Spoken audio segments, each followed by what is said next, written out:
I would like to thank Vanastari School authorities to provide me an opportunity to conduct a career guidance session and profile building mentorship session in their school. And today we have discussed about new age careers, the impact of AI, and how to build a career in 21st century, liberal universities, their interdisciplinary modules, and how to build up a strong profile to get scholarship in top universities of India and world. So it was the enlightening session for the parents, for the students, and the school authorities.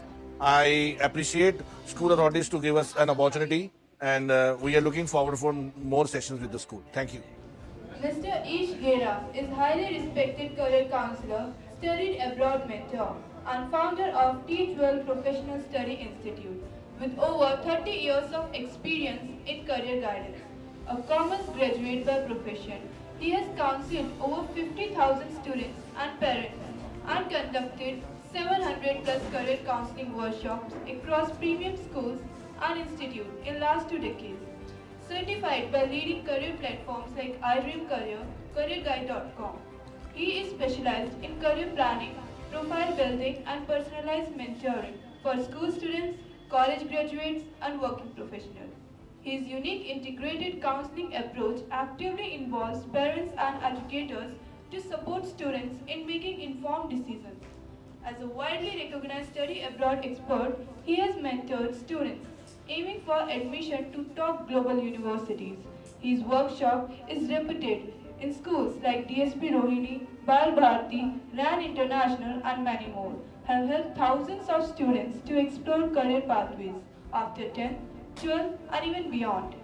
Known for his deep knowledge in entrance exam eligibility, paper pattern, and global education system, he continues to inspire the transform that careers of students across India and abroad. I request everyone to give a huge round of applause for his presence here. Good afternoon, students. Mister Amit Arora ने अभी आपको काफ़ी सारा careers के बारे में motivation दिया कि एप्टीट्यूड होना चाहिए, इंटरेस्ट होना चाहिए, स्टूडेंट की पर्सनालिटी, पैशन, एबिलिटीज, ठीक है ना, ये सब चीज़ें होनी चाहिए। लेकिन एज ए पर्सन आपको कैसे पता लगेगा कि आपको ये तो पता लग जाएगा कि मेरा पैशन क्या है, लेकिन कभी कभी बच्चे को ये नहीं पता होता कि मेरा एप्टीट्यूड क्या है। और कभी कभी किसी बच्चे की हिडन पर्सनालिटी होती है, हिडन एबिलिटी होती है जो वो फाइंड आउट नहीं कर पाता। तो उसको फाइंड आउट करने के लिए क्या मेजरमेंट है? जैसे आपने एक एक्सरे सुना होगा, एक्सरे, एक डॉक्टर किसी भी चीज़ को फाइंड आउट करने के लिए आपकी बॉडी का सीटी स्कैन या एक्सरे करता है। वैसे ही एक करियर काउंसलर अगर किसी स्टूडेंट को जब काउंसलिंग कर रहा होता है तो वो उससे बात करके उसकी साइकोलॉजी तो समझ जाता है, बट उसका एक साइकोमेट्रिक, एक एक्सरे से उसकी साइकोलॉजी के लिए एक असेसमेंट करता है। आपको पता है आजकल एआई का ज़माना है, तो आजकल हर चीज़ एआई के थ्रू हो रही है।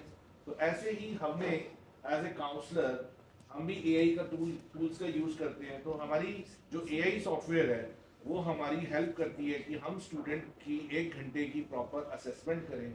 असेसमेंट करने के बाद हमें जो एआई है वो एक रिपोर्ट जनरेट करके देती है। जैसे एक्सरे की रिपोर्ट आती है, उस रिपोर्ट में लिखा होता है कि बच्चे का किस चीज़ में इंटरेस्ट है, उसकी क्या एबिलिटीज़ हैं, क्या उसकी स्ट्रेंथ है, क्या उसकी वीकनेस है, क्या उसका एप्टीट्यूड है, उसका मैथमेटिकल एप्टीट्यूड कितना स्ट्रॉन्ग है, उसका लॉजिकल कितना स्ट्रॉन्ग है, उसका वर्बल कितना स्ट्रॉन्ग है, उसका सोशल कितना स्ट्रॉन्ग है। बहुत सारे पैरामीटर्स होते हैं और एआई सब कुछ बता देती है। और उसके बाद एआई आपको टॉप 10 करियर्स के बारे में बताती है कि अगर आप इन टॉप 10 करियर्स में जाओगे तो वो करियर्स आपके लिए बहुत फ्रूटफुल होंगे। और वो हो सकता है कि वो टॉप 10 करियर आपके माइंड में ना हो, आपके पेरेंट्स के माइंड में ना हो, क्योंकि एज माय फ्रेंड सेड कि आप अपनी फैमिली, अपने फ्रेंड्स, अपने सोशल सर्कल में इन्फ्लुएंस हो जाते लोगों के कि सब लोग आजकल तो सब किसी चीज़ से इन्फ्लुएंस है कि एआई आ रहा है तो एआई कर लो। ये भी इन्फ्लुएंस है कि एआई आएगा तो एआई आने से जॉब चली जाएंगी। तो आज के एजेंडा में मैं आपको 2-3 चीज़ें बताऊंगा। सबसे पहले जो मैं अपनी बात अभी पहले फिनिश कर रहा हूँ कि चाहे 10th क्लास का स्टूडेंट है उसको ये नहीं पता कि मुझे कौन सी स्ट्रीम लेनी है, तो उसके लिए हम उसका स्ट्रीम सिलेक्शन असेसमेंट करते हैं, जिससे हमें पता लग जाता है कि उसके लिए कौन सी स्ट्रीम सुटेबल रहेगी। 12th क्लास का स्टूडेंट है, उसने अगर कॉमर्स ले रखी है, कॉमर्स में उसको समझ नहीं आ रहा कि मैं अकाउंट्स में जाऊँ, इकोनॉमिक्स में जाऊँ, या मैं कॉमर्स में एंटरप्रेन्योरशिप करूँ, या फाइनेंस में जाऊँ, HR में जाऊँ, तो वो असेसमेंट ये बता देगी कि आपको कॉमर्स में आगे जाके कौन सी स्पेशलाइजेशन करनी चाहिए। ह्यूमैनिटीज़ वालों को भी बता देगी और साइंस वालों को बता देगी। अगर साइंस वालों ने सोचा हुआ है इंजीनियरिंग करनी है, अब इंजीनियरिंग में हर किसी का तो जेईई में मार्क्स नहीं आते, तो उनके पास क्या प्लान बी, प्लान सी क्या है, सब कुछ वो असेसमेंट बता देगी। असेसमेंट के लिए क्या प्रोसेस रहेगा वो हम इस वर्कशॉप के बाद बताएंगे। असेसमेंट के लिए आप सब लोगों को अपना कम से कम 3 से 4 घंटे निकालने पड़ेंगे। पहले 1 घंटे की असेसमेंट होगी, फिर उसकी रिपोर्ट आएगी, रिपोर्ट के बाद 1-on-1 आपकी काउंसलिंग होगी, आपके पेरेंट्स के साथ काउंसलिंग होगी, तभी आपको क्लैरिटी होगी कि हाँ this is meant for me and trust me, I give you open challenge. AI तो 95% गलती करती ही नहीं है, AI बिल्कुल स्ट्रांग हो चुकी है, आपको पता ही है।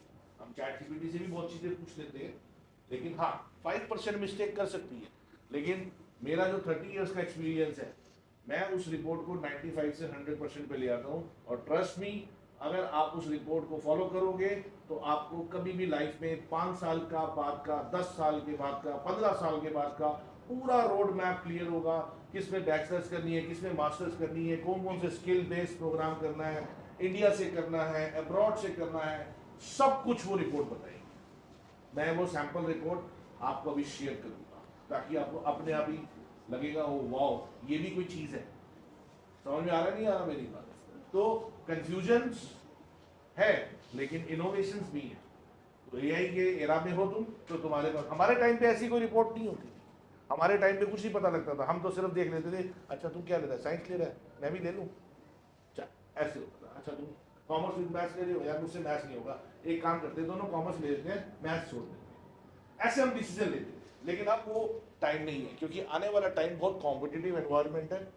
अगर आप जिसमें बेस्ट हो, अगर आप उसमें परफॉर्म करोगे, सर की बात को ही मैं आगे रख रहा हूँ, तो हमारी कंट्री के लिए टैलेंट आएगा। और एक चीज़ और बताऊँ, अभी सर ने कहा कि अंग्रेजों ने हमें काम करना सिखाया ही नहीं। एक्चुअली जब 1947 से पहले जब यहाँ पे ब्रिटिशर रूल था, तो उन्होंने जो एजुकेशन सिस्टम बनाया, जो किताबें बनाई, जो पढ़ाई का सिस्टम बनाया, रटो और जाके नौकरी कर दो, रटो और जाके गवर्नमेंट जॉब कर दो, ताकि तुम लोग ग्रो ही ना कर पाओ। इसीलिए आज भी वर्ल्ड के टॉप 10 ब्रांड्स में हम KFC, McDonald's, burger king, Adidas, ठीक है, और ये BMW, मर्सिडीज, ये सारे टॉप ब्रांड्स फॉरेन ब्रांड्स क्यों हैं? क्योंकि उन्होंने जो सिस्टम अपना रखा वो सिस्टम इंडिया में नहीं दिया। इसलिए आज भी जो अफोर्ड कर सकता है वो 10% 15% स्टूडेंट 12th के बाद ही फॉरेन यूनिवर्सिटीज में पढ़ने चले जाते हैं कि चलो हम फॉरेन यूनिवर्सिटी पढ़ के जाएंगे, वहाँ पे पढ़ के देखेंगे। ऑब्वियस है, अब माइक्रोसॉफ्ट के साथ कोलैबोरेट किया है। Good afternoon.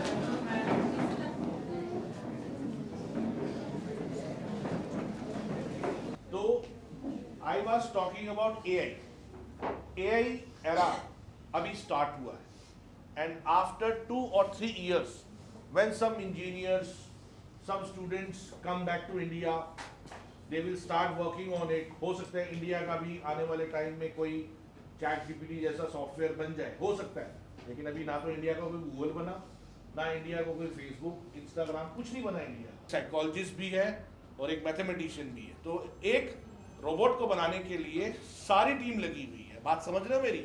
तो ऐसा नहीं है कि हमें सिर्फ कंप्यूटर साइंस में ही जाना है, या हमें सिर्फ जो है इंजीनियरिंग करनी है, या हमें नीट करनी है।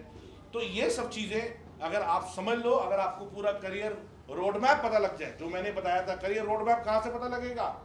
साइकोमेट्रिक रिपोर्ट से। अब आ गया AI, सबको समझ में आ गया। अब AI भी 2 तरीके का, ध्यान से समझना। हम सब लोग पावर पॉइंट यूज करते हैं, ये मैंने क्या बनाई है, पावर पॉइंट प्रेजेंटेशन। तो क्या मैंने कोडिंग की? नहीं। माइक्रोसॉफ्ट वर्ड, माइक्रोसॉफ्ट एक्सेल हम यूज करते हैं। यानी AI 2 तरीके से होती है। एक होता है AI का डेवलपमेंट और एक होता है AI का एप्लीकेशन। फॉर एग्जाम्पल, एक स्टूडेंट है और उसको लगता है कि मैं कल को एआई में कुछ करूं, तो वो क्या करता है, मान लो मैं एक चार्टर्ड अकाउंटेंट हूँ, मुझे लगता है कि मेरे को 3 अकाउंटेंट रखे हुए हैं, मेरे पास इतने सारे क्लाइंट्स हैं, इन सब क्लाइंट्स की मेरे पास बिल हैं, इनके सारे के सारे वाउचर्स वगैरह आते हैं, इसको पहले मेरे जो अकाउंटेंट है वो टैली वैली सॉफ्टवेयर होता है उसमें पहले रिकॉर्ड करते हैं, फिर मैं उनको एनालाइज करता हूँ, फिर मैं उसकी बैलेंस शीट बनाता हूँ। तो उसने एक कंप्यूटर इंजीनियर को कहा कि एक काम करो, मुझे ये 3 अकाउंटेंट हटाने हैं, इनकी जगह मुझे क्या बना दो, एक एआई अकाउंटेंट बना दो। अब एआई अकाउंटेंट क्या करेगा, बिल को स्कैन कर लेगा, ठीक है, जैसे हमने बिल को हम चैट जीपीटी में कुछ अपलोड करते थे वो स्कैन कर लेते हैं ना। एआई के क्या सीखने पड़ेंगे, टूल्स, तो वो चाहे साइंस स्टूडेंट हो, चाहे वो कॉमर्स स्टूडेंट हो, चाहे वो आर्ट स्टूडेंट हो, वो एआई के अगर टूल्स के कुछ शॉर्ट टर्म कोर्सेज कर लेगा आफ्टर 12th या ड्यूरिंग 12th, तो वो एआई से अपनी प्रोडक्टिविटी को क्या कर सकता है, एनहेंस कर सकता है। तो ज़रूरी नहीं है, कंपनीज ये मांगेंगी फ्यूचर में कि आपको क्या एआई आता है, यानी क्या आपको हॉर्स राइडिंग यानी एआई राइडिंग आती है, एआई एप्लीकेशन आते हैं। If yes you are in, if not yes you are not in, out. तो क्या था कि हमने बीबीए की, एमबीए की, कोई फैक्ट्री खोली, कोई प्रोडक्ट खोला, कोई प्रोडक्ट लॉन्च किया और उसकी शोरूम खोल लिए, उसकी फ्रेंचाइजी खोल ली या उसकी कोई मार्केटिंग कर दी। लेकिन आज की डेट में अगर एक स्टूडेंट के पास एक कंसेप्ट होता है ड्रॉप शिपिंग का, पता ड्रॉप शिपिंग क्या होती है, पता क्या होता है ड्रॉप शिपिंग क्या होती है, बताओ, कोई बता सकता है बॉय?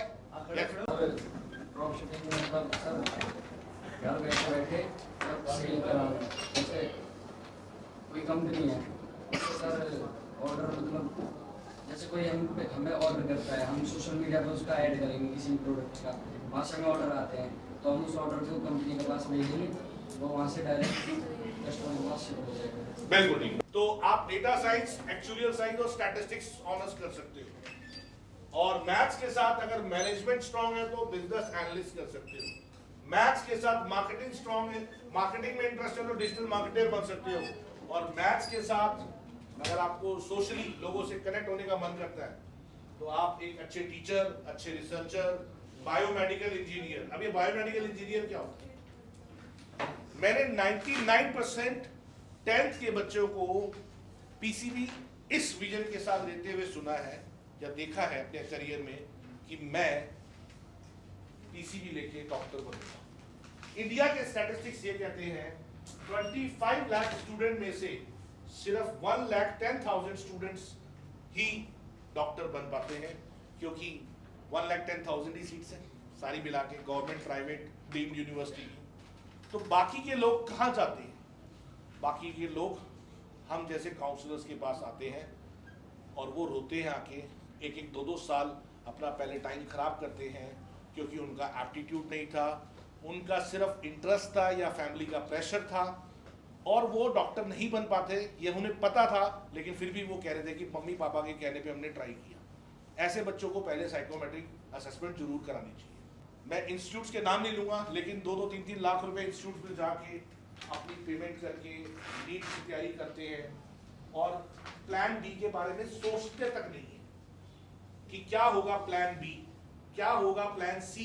ट्रेडिशनल ऑप्शंस जैसे physician, dentist, Ayurveda, homeopathy doctor, physiotherapist, ये सारे पुराने वही नहीं, मैं ये नहीं कह रहा बेकार है, डॉक्टर की जरूरत सबको है, ये कभी डॉक्टर नहीं बन सकता। फिजियोलॉजी, एनवायरमेंटल साइंस, अभी हम बड़े टाइम से ये चीज सुन रहे हैं, जिसने एआई कर लिया, जो कंप्यूटर साइंस इंजीनियरिंग। अभी एक बच्चे ने बहुत एग्जांपल दिया था मुझे कि सर पहले ना होटल मैनेजमेंट आया था, कौन बोला था वो, हाँ सर होटल मैनेजमेंट आया था, वो इंडस्ट्री एकदम से फुल हो गई, अब होटल मैनेजर को कोई पूछता नहीं है। इसी तरह आप कंप्यूटर साइंस में टीसीएस वालों ने 12,000 कितने लोगों को निकाल दिया, 12,000 एम्प्लॉयज़ को निकाल दिया।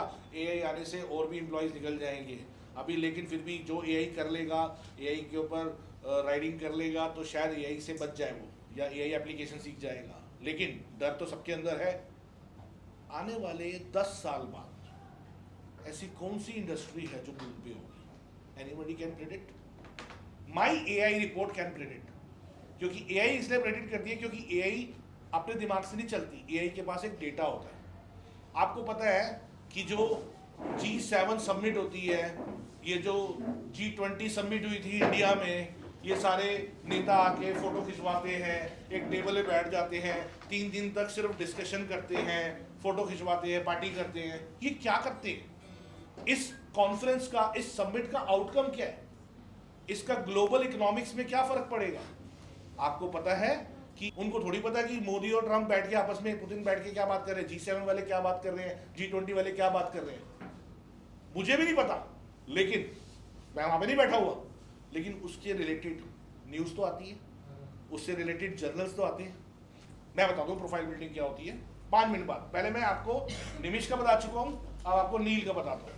नील जो बच्चा है वो मैथमेटिक्स में बहुत स्ट्रांग है। अभी जब इंडिया और पाकिस्तान का जब वॉर हुआ था 4 दिन का, तो इंडिया ने अपना एक डिफेंस सिस्टम एक्टिवेट किया था। तो वहां से जो भी मिसाइल आती थी, यहां से उसकी एक जो दूसरी मिसाइल थी जो उसको रास्ते में ही क्या कर देती थी, न्यूट्रलाइज कर देती। बिल्कुल, तो वो एक S4 सिस्टम था जो हमने रशिया से क्या किया है, इंपोर्ट किया हुआ है, लिया हुआ है, पता आपको। तो वो इंडिया के पास नहीं है, इंडिया के पास थोड़े कम लेवल का है। जो हाइपरसोनिक मिसाइल है उसके लिए हाइपरसोनिक सिस्टम चाहिए। तो उसने उस मिसाइल का 9th क्लास में, ध्यान से सुनना, मुझे ऑनलाइन सिमुलेटर दिखाया। सिमुलेटर मतलब उसने मैथमेटिकल डाटा और स्टैटिस्टिकल डाटा को एक वीडियो गेम में बिल्कुल ऐसे कैलकुलेट करा, एक्यूरेसी की, यहां से मिसाइल आई और यहां से ये ऐसे जाएगा। और उसका वो जो सिस्टम है DRDO के आपको बता रहा हूं ना, कैसे प्लान करना फ्यूचर को, वो बहुत इंपॉर्टेंट है। कुछ डिफरेंट करोगे तभी कुछ नाम होगा, तभी कुछ पैसा कमाओगे और तभी इंडिया आगे बढ़ेगा। इंडिया की university they are more based on marks, है ना? They never see your extra curricular activities और what you do for the society और whatever projects you have undertaken. वो पूछते हैं कि 11th 12th में कौन सा आर्ट इंटीग्रेशन का प्रोजेक्ट किया था? नहीं पूछते ना, वो सिर्फ देखते हैं रैंक, हाँ, योर मार्क्स। बट जो ये आईवी लीग की यूनिवर्सिटीज होती है ना, they are different. Ivy League की टॉप यूनिवर्सिटीज होती है वर्ल्ड की, इनकी प्लेसमेंट्स भी अच्छी होती है, इनकी रिसर्च भी अच्छी होती है, इनका quality of education it's very practical.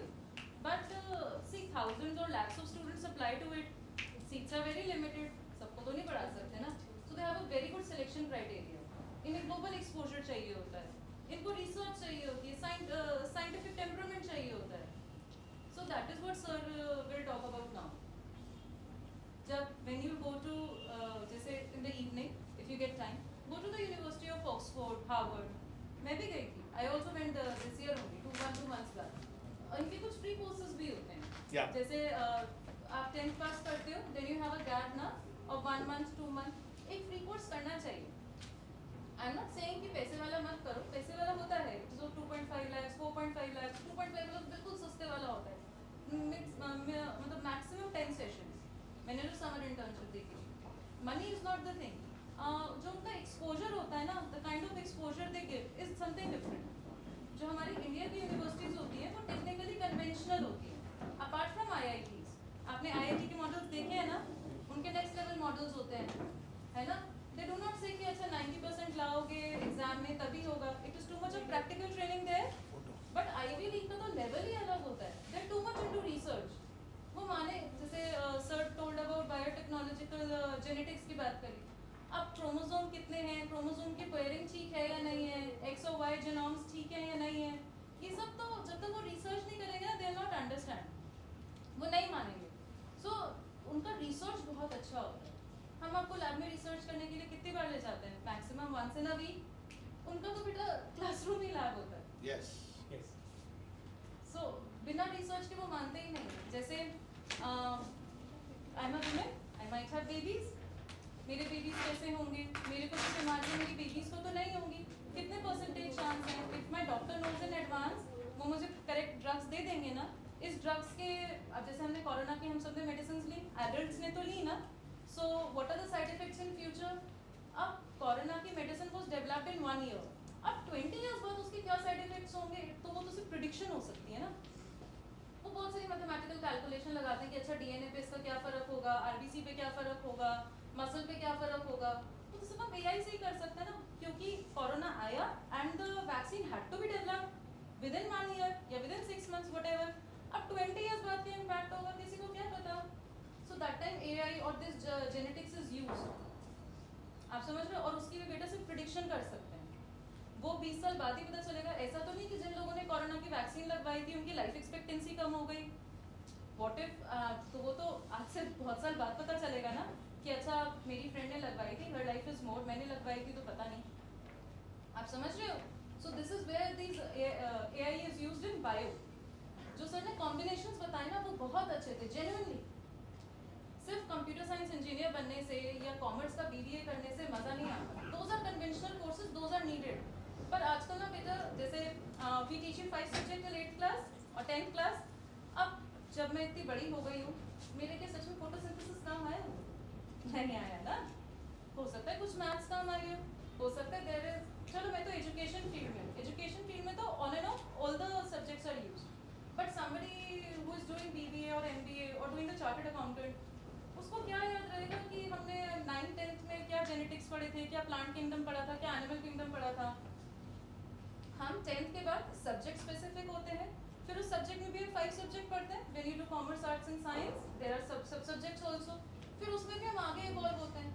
जो हम 10-15 चैप्टर्स आपकी बुक में देते हैं ना, दैट 10-15 चैप्टर्स, उसमें से भी हम एक चैप्टर में स्पेशलाइज करते हैं. But during your professional course you know कि कभी-कभी दूसरे चैप्टर्स भी थोड़ी बहुत हेल्प कर देते हैं when you see the exception. जैसे तुमने सर की वो वाली बात सुनी थी, if option 1 is not there, okay, option 2 is there, option 2 is not there, option 3 is there. When you are developing something you need it. और वो ना सिर्फ रिसर्च करके ही आता है. When where are the class 9 student? 10. 9 student को I've made them the presentation. मैंने सबको कहा you use AI. I'm not the person who discourages AI. We should know how to use it. Somebody tomorrow तो आप बोलोगे my work is self-made, my presentation is so good, 10 things are there. And there will be a person just नहीं AI से generate करी होगी. Supposedly time तुमको और मेरे को तो 10 hours का ही मिला. मैंने खुद बनाई. She made from AI. Therefore she got the time. जो AI ने presentation बनाई उसको research तो करना पड़ेगा. You will have to Google it, you will have to Wikipedia it, and you will have to go to the research papers also. It is not necessary कि हमें आज कोई information का source मिलता है तो वो reliable है या नहीं है. जब आप MBA करोगे आपको पता चलेगा वो Wikipedia की information को भी reliable नहीं मानते. वो बोलते हैं अच्छा Wikipedia पे तो 2 years पहले अपडेट किया था, अब research paper में तो नया आ गया है ना. ऐसे करके बहुत सारी चीजें होती हैं. So the research is really a thing. And when she'll make the presentation through AI and I'll make myself, I'll waste out of 10 hours, I'll waste my 5 hours in making the PPT. Animation डालूंगी, colors डालूंगी, pointers डालूंगी, फिर उन्हें explain करूंगी. जो वो AI से बनाएगी एक तो वो जल्दी बन जाएगी. Second, AI को भी ना 2 things से use करते हैं. One, I'll ask the AI please make my presentation through this thing. तो वो अपने points डालेगी. मुझे उसमें से ऐसा हो सकता है कि AI प्रेजेंटेशन बनाएगी, कुछ पॉइंट समझ में आएंगे, कुछ नहीं आएंगे, तो मैं सबके सामने नहीं एक्सप्लेन कर पाऊंगी. और क्योंकि मैंने उन पॉइंट्स पे रिसर्च नहीं करी, AI वाले पॉइंट्स पे तो मैंने रिसर्च नहीं करी ना, AI ने रिसर्च करी, तो मैंने जस्टिफाई नहीं कर पाऊंगी. पर जब आज भी मैं ChatGPT यूज करती हूँ तो मैं पहले उसको अपना इनपुट देती हूँ, that this is my research. Then I ask the AI to correct me कि मुझे उसके स्टैटिस्टिक्स दे. अब मुझे थोड़ी ना पता है कि 20 लाख में से 1 लाख बच्चे मेडिकल बनते हैं. So obviously I have to go to some platform na to understand it. So AI, when he said na that be the rider of the horse, don't compete with it. मैं compete करूँगी कि तुमने AI से बनाई, मैंने खुद बनाई. I'm the rider of the horse. I gave my input to the AI and AI gave me a beautiful input. मतलब beautiful output it gave you. And that is when you use it. Because जब आप उसे input दोगे तो pointers आपके होंगे. जब आप उस pointer को समझाओगे तो आप उसे well explain कर पाओगे क्योंकि तुमने उसे well research किया था. जब आप उसको AI से बोलोगे रिफाइन करने के लिए, the grammatical mistakes will go, you will find a more beautiful vocabulary, है ना, and if there will be some statistical error, it will reflect that also. So therefore he said 100% correct that you should be the rider of the horse and don't compete with the horse. Did you all understand? और बेटा, what is needed to get in the Ivy League? You must search. India में अलग-अलग professions चलते हैं ना, IAS is there. बहुत बच्चे IAS की भी तैयारी करते हैं everything. Sanjay, are you interested? Stand properly. So India की जो प्रोफेशंस हैं वो कन्वेंशनल हैं.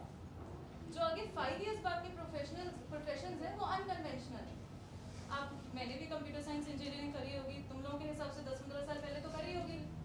तब तो एआई का हमारा सिर्फ एक सब्जेक्ट था, आज तो एआई ही इंजीनियरिंग है। मतलब जैसे हम कंप्यूटर साइंस इंजीनियरिंग करते हैं, ऐसे एआई में इंजीनियरिंग होती है। तब तो AI was only one subject out of 52 subjects I had, but अब तो एआई के बहुत सारे डिसिप्लिन्स है ना। Chat GPT is for my refining, जो मैं यूज करती हूँ। जब मैं उसे रिसर्च करती हूँ, मुझे गूगल जितनी सैटिस्फैक्टरी रिसर्च नहीं मिलती, ठीक है। एक एआई सिर्फ पीपीटी बनाने के लिए होता है, या सर ने बताया ना जैसे टैली वाला, कॉमर्स वाला, एक एआई उसमें, तुम्हें क्या लगता है एक एआई एप्लीकेशन थोड़ी ना सारे काम कर देगा? There are different specialized application for different requirement ना। एआई को डेवलप करने वाले भी कोडर्स होते हैं, बट अगर तुम सोचो रिपीटेटिव काम वाला जो कोडर वाले वो कर लेंगे तो उससे मजा नहीं आता। कंप्यूटर साइंस के भी बच्चे होंगे, who is computer science student? जितना पाइथन में फॉर लूप इफ लूप होता है, मेरे से पहले जो बच्चे सी पढ़ते थे वो भी यही पढ़ते थे। मैंने सी प्लस प्लस और सी शार्प पढ़ी, मैंने भी यही पढ़ा, और पाइथन में भी यही पढ़ते हैं। Understood? To understand coding is good, but it is not necessary जो उसका बेसिक होता है वो सेम रहता है। बेसिक तो पढ़ना पड़ेगा, पर हम सोचें कि सिर्फ कोडिंग करके मेरा जीवन चल जाएगा, तो that's not the thing. That is why he said you have to have combination of things. तो प्री रिकॉर्डेड लेक्चर्स तब से बहुत अच्छे हैं, उससे उनका कुछ नहीं जाता पर हमें नॉलेज आ जाती है। तो आप प्री रिकॉर्डेड लेक्चर्स भी देख सकते हो। लाइव लेक्चर्स थोड़े से इंटरेस्टिंग ज़्यादा होते हैं क्योंकि उसमें इंटरेक्शन होती है। Pre recorded lectures it gives you knowledge, but you have to stay alert. ऐसा नहीं कि वो बोलता है और हम सो जाएं, ठीक है। So and please understand about profile build. देखो see the brochures you have, and also please clap for ma'am. आपको पता है कि ma'am still are you all aware that ma'am is still searching and she's still growing and she's doing courses? आपको पता है यहाँ पे? इट इज इम्पोर्टेंट हम अपना प्रोफाइल बिल्ड करें, ये हमारी जिम्मेदारी है। नोबडी कम्स टू अस ना कि आप 30-40 साल के होके भी पढ़ो, क्या जरूरत है? I am stable in my job, but that doesn't mean that I stop learning. One should always be a student, see what they give you. एक बार बता दीजिए आपका जो बैकग्राउंड रहा है और जो अभी आप यहाँ पे हैं। अच्छा, I always wanted to be artist. सुनो सारे प्लीज। मेरे को तो ना फैशन डिजाइनिंग ही अच्छी लगती थी। I applied for it, I cleared it, I got 58 rank. मेरी बॉम्बे में सिलेक्शन हो गई थी, but my father never wanted कि मैं आई लीव दिल्ली। मैं नहीं चाहती थी कि मेरे फादर नहीं चाहते थे दिल्ली छोड़े, तो बीएफ टेक में उन्होंने मना कर दिया। बट अच्छा, when the form selection time was there in 11th class, तो मैंने बोला इतनी मेहनत कौन करेगा, कॉमर्स ले लेते हैं। But I was at my nani's house, so my father फिर science form. When I went to my principal, I said sir please change कर दो। उन्होंने बोला अब कुछ चेंज नहीं होगा, ठीक है, we will study science. Then science पढ़ी, फिर इन 11th क्लास समझ में आया कंप्यूटर साइंस तो हो ही नहीं पा रही। हमारे टाइम पे होता था आईओ स्ट्रीम, coinio.h, ये हेडर फाइल्स थी। अब इतनी मेहनत तो हो नहीं पा रही। फिर माय फादर सेड, उनके भी फ्रेंड्स उनके जैसे ही थे ना, दे वर पार्टनर्स। कंप्यूटर साइंस पढ़ के क्या करेंगे, मेहनत तो करनी होती, छुड़वा दो। अच्छा छुड़वा देते हैं। फिर मैंने आप स्कूल में बोला कि मैम कंप्यूटर साइंस छोड़ देते हैं, वैसे ही नहीं पढ़ी जाती। फिर पापा नेक्स्ट डे, नहीं नहीं नहीं, मेरे दूसरे फ्रेंड्स कह रहे हैं कंप्यूटर साइंस ले लो। अच्छा ठीक है, कंप्यूटर साइंस ले लेते हैं। कंप्यूटर साइंस ले ली। Then I did my BTech in computer science. फिर अब क्लासेस ना हमारी होती थी सुबह 9 o'clock से 5 o'clock, मतलब दे वर रियली लॉन्ग। और लेक्चर्स आपके 40 आवर्स के होते हैं, हमारे 1 hour 15 minutes के होते हैं, तो लेक्चर्स भी लंबे होते हैं। फिर माय टीचर सेड, तुम वैसे ही क्लास में इतनी अटेंटिव नहीं रहती हो कंप्यूटर साइंस में। मैंने बोला सर आप सी पढ़ा रहे हो, मैं C++ पढ़ के आई हूँ। तो उन्होंने बोला अगर तुम ये प्रोग्राम बनाओगी तो तुमको मैं जाने दूंगा। और वो क्लास होती थी मेरी लास्ट 4 से 5 बजे, तो मैं घर जा सकती थी। तो मैंने बोला सर मैं आपको पक्का परसों ये कंप्यूटर प्रोग्राम बना के दिखाऊंगी, will you await me for lecture? He said yes. ठीक है, मैंने परसों प्रोग्राम ला के दिखाया, मैं गायब। बट बेटा उस टाइम ना कॉलेजेस में रियल टाइम अटेंडेंस नहीं होती, बट माय टीचर वैल्यूड मी। और when I was in my MBA, तो वहाँ पे इतने सारे शायद एम्प्लॉइज होते या नहीं होते मुझे नहीं पता, but I was in CRO, मतलब प्लेसमेंट्स के लिए। सी फॉर प्लेसमेंट्स, पहले तो बीटेक में प्लेसमेंट होती है, फिर MBA में प्लेसमेंट होती है। बीटेक में मेरी प्लेसमेंट हुई कीन इंडिया में, तो मैं तो सर्विस में पता नहीं क्यों बहुत ज़्यादा इंटरेस्टेड थी या नहीं थी। मेरी फ्रेंड ने कहा when will you sit in the company? I said पता नहीं कब बैठूंगी ना, आज है, आज तो चल। आई सेड आज तो हमारा फेस्ट है, prepared for the show, 4th year था मेरा ना। अच्छा ठीक है चलो। So I change my name, change my marks, I went for the, मैं आई गॉट सिलेक्टेड, तो हैप्पी, चलो पैकेज लग गया, अच्छा हो गया। फिर शाम को यू परफॉर्मेंस। मैं घर पहुंची 12:30 बजे, मैं father what is this placement letter, तो वहाँ पे गए। देन उस टाइम रिसेशन आया था, सो जैसे मार्च में हम खत्म हुए या जून में खत्म हुए, तो उस टाइम हमारी प्लेसमेंट नहीं हुई थी। फिर 3-4 मंथ्स बाद मुझे बैंगलोर जाना था, वहाँ पे ट्रेनिंग करी, सब कुछ किया। इट इज़ ऑलवेज एडवाइजेबल कि आप MBA हमेशा 2-3 साल एक्सपीरियंस के बाद करो, तभी तुम उसकी जो वो कोर्स समझाते हैं ना, उसकी डेप्थनेस आप समझ पाओगे। देन आई डिड MBA, और फाइनेंस तो मेरा बिल्कुल जीरो, क्योंकि कॉमर्स मुझे बिल्कुल समझ में नहीं आता, बहुत मुश्किल से था। और मेरे टीचर को मेरी पब्लिक स्किल्स इतनी अच्छी लगती थी, उन्होंने मुझे वो कॉर्पोरेट रिलेशंस में डाल दिया कि कॉर्पोरेट रिलेशंस वाले इंटर्नशिप कराते हैं ना बच्चों को, MBA तो होता ही बिजनेस के लिए। So used to call the companies, अच्छा सर प्लीज आइए, और you please come and take our children for, तो मैं उसमें थी। देन जैसे हम आपको सेमिनार्स में ले जाते हैं, तो MBA में सेमिनार्स होटल्स में होते हैं, कंपनीज, तो मेरे टीचर्स मुझे हमेशा होटल्स में ले जाते हैं, चलो ठीक है, there you will get good food, you listen to them also, you will have 15 days holidays from January to in January also, na, 1st January to 15 January, try to learn a course. It is always better to upskill up करना हम सबकी duty है। जैसे India में तो भी go to a hospital ना 2-3 days में बीमारी पता चल जाती है, बाहर के तो डॉक्टर्स कभी कभी और टाइम लगाते हैं, but there paramedics team is very beautiful. जैसे यहाँ पे if a person gets injured, तो वहाँ पे जो रेस्क्यू वाले आते हैं उन्हें बिल्कुल भी नॉलेज इतनी ज़्यादा नहीं होती है कि कौन सा ड्रग दूंगी तो 1 घंटे तक हॉस्पिटल पहुँच के डॉक्टर्स उसे बचा लेंगे। पर इंडिया से बाहर पैरामेडिक्स बहुत अच्छी चलती है, जेन्युइनली बहुत अच्छी चलती है, वहाँ बहुत ट्रेन टीम होती है to immediately rescue a person, because they call on 911 only, मतलब they call in the police number only. तो पैरामेडिक्स की टीम बहुत अच्छी आती है। You will be surprise, paramedics की जो सैलरी है और डॉक्टर की बहुत सैलरी ज़्यादा, पैरामेडिक्स की बहुत ज़्यादा है, ज़्यादा डॉक्टर की डिफरेंस नहीं है। इसलिए पैरामेडिक्स मैंने ज़्यादा है। स्टूडेंट्स को USA, कनाडा, ऑस्ट्रेलिया नर्सिंग के लिए, पैरामेडिकल सर्विसेज के लिए, मेडिकल लैब टेक्नोलॉजी के लिए भी भेजा है। वो कहते हैं वहाँ पे MBBS नहीं करना, कोई प्रॉब्लम नहीं है, हम पैरामेडिक्स में भी चलेंगे, तब भी उतना ही। इंडिया में ना डॉक्टर के लिए, एक डॉक्टर का मतलब पता क्या होता है? वाइट कॉलर, मैं एक डॉक्टर हूँ बस। और यहाँ पे जो नर्स है, जो ऑफिस, जो वहाँ पे ऑपरेशन थिएटर टेक्नोलॉजिस्ट है, या जो यूरोलॉजिस्ट है, जो छोटे छोटे जॉब्स कर रहे हैं इंडिया में, उनको लगता है ये तो डिप्लोमा करके आए हैं, ये तो बेकार है, इनकी कोई वैल्यू है, उनको वो छोटा समझते हैं। इंडिया में ना जॉब्स के ना बहुत डिस्क्रिमिनेशन है, वो एक माइंडसेट है। डॉक्टर साहब, no dignity of labour, doctor साहब बोलते हैं। ऑप्थेमोलॉजिस्ट भी एक अच्छा प्रोफेशन होता है, जैसे Ophthalmologist, yeah. जैसे the doctor sees you at the last, but उससे पहले तो everything is done by ophthalmologist only. But India के बाहर ऑप्थेमोलॉजिस्ट की अच्छी पे होती है, because they work on all the machines, सारी रिसर्च करके डॉक्टर के तो वही देते हैं, फिर analysis the doctor does.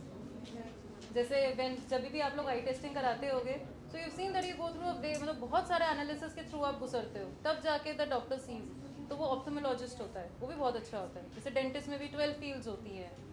So abroad के लिए if you have the money then you can go for undergraduation course, if you don't have the money then you have to first do the undergraduation course, थोड़ा सा कमाना पड़ेगा, थोड़ी सी scholarship लेनी पड़ेगी, then you will be able to do. Also undergraduate courses में working hours कम मिलते हैं, तो आप उतना नहीं कमा पाओगे कि अपने आप को वेल ऑफ रख पाओ। जब पोस्ट ग्रेजुएट कोर्स करोगे तो उसमें थोड़े से ज़्यादा वर्किंग आवर्स मिलते हैं कि आप अपने आप को सपोर्ट कर पाओगे, और थोड़ा सा इंडिया से भी तो कमा के जाओगे। पर अंडर ग्रेजुएशन में फैमिली का फाइनेंशियल सपोर्ट चाहिए, बिना उसके नहीं होगा। अप्रॉक्सीमेटली 1 करोड़, मतलब to stay afloat. Lot of money required. हाँ। नहीं, अगर आप इटली जाओगे, जर्मनी जाओगे, मैं फ्री करा दूंगा। हाँ I mean, search fee also, हाँ।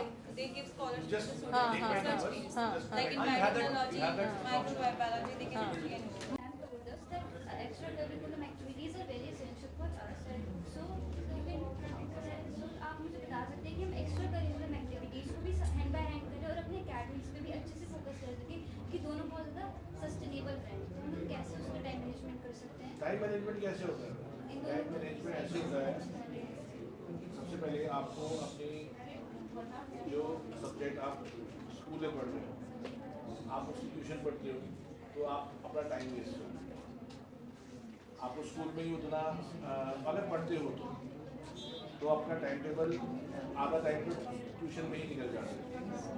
आपको अपना वीकेंड, सैटरडे, संडे जो छुट्टी होती है, या रात को 7 से लेकर 10 बजे तक का जो टाइम होता है, जब आपके फादर आते हैं, जब आपका डिनर टाइम होता है, जब आपका टीवी टाइम होता है, उसमें ना मैंने किसी बच्चे को पढ़ते हुए नहीं देखा। मेरे को लगता है कि वो अनप्रोडक्टिव टाइम है। उस टाइम में आपको अपने extra curricular online video And mindset is very important. And the second thing is profile building. Yes. You should profile should build our profile. Okay, ma'am. And the third and the very most important thing that we should choose our career very wisely. Yes. We cannot go that we have not interest, but we have to do it for money. Money is not everything. We should have respect, our interest, our aptitudes, and all of these things. So I have learned these things all from this section only. Please give it to her. Very good. Also, Please clap for her and please come here. also I will tell you, whenever there are two types of industry ना, passion driven and money driven.